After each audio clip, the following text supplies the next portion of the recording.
एक मृत आत्मा की पुकार। गरुड़ पुराण से प्रेरित आत्मा की यात्रा की कथा। यह कहानी है एक ऐसी आत्मा की जो शरीर छूटने के बाद भी मुक्त नहीं हो सकी, क्योंकि उसने अपने जीवन में कई अधूरे कार्य, पाप और पश्चाताप अधर में छोड़ दिए थे। यह कहानी है एक मृत आत्मा की पुकार। पहला दृश्य। एक व्यक्ति था जिसका नाम था अनिकेत। उम्र 43 वर्ष, व्यवसाय से बिल्डर, समाज में सम्मानित, लेकिन भीतर से लालच और छल से भरा।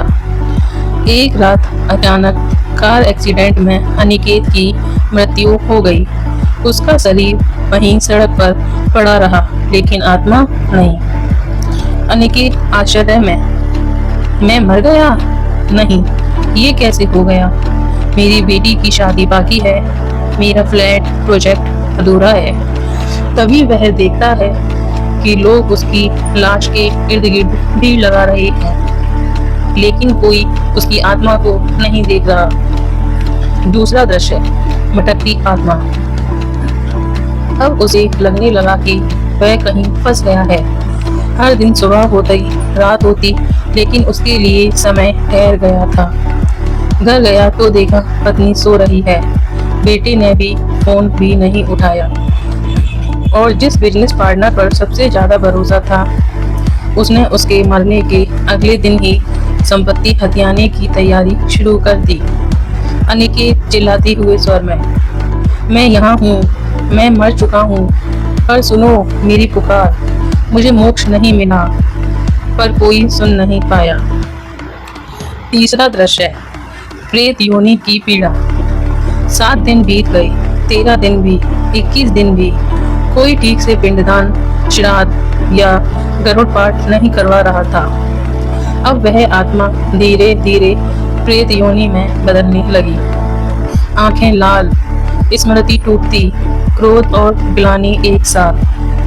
हर रात वह सपना बनकर घर के किसी न किसी सदस्य को डराने लगा। चौथा दृश्य। पुकार की प्रतिध्वनि। एक रात उसकी बेटी अवनी ने सपना देखा। पिता एक पुराने कुएं के पास खड़े कह रहे हैं, अनिकेत की आत्मा, मुझे छोड़ दिया गया है, मेरी मुक्ति अधूरी है, गरुड़ पुराण का पाठ करवाओ, मेरी आत्मा जल रही है।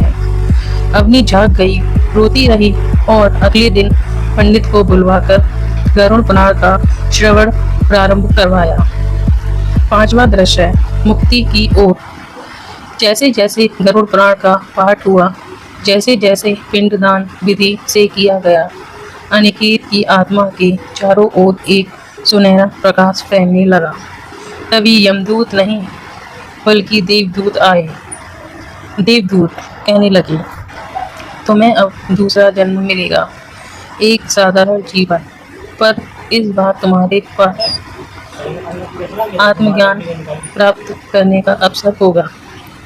अनिकेत की आत्मा शांत होकर, इस बार मैं भोग से नहीं भक्ति से जाऊंगा। निष्कर्ष।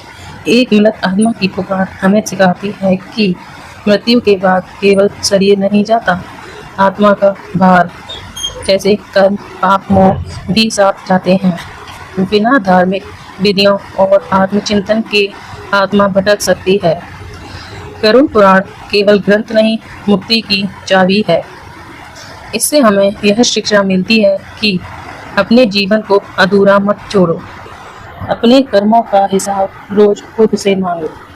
मृत आत्माओं की मुक्ति के लिए पिंडदान, श्राद्ध और गरुड़ पुराण पाठ करवाना जरूरी है। मृत्यु से पहले आत्मा को हल्का कर दो, मोह, पाप और पछतावे से मुक्त होकर। ऐसी और भी कहानी देखने के लिए हमारे चैनल को लाइक एंड सब्सक्राइब करें। धन्यवाद।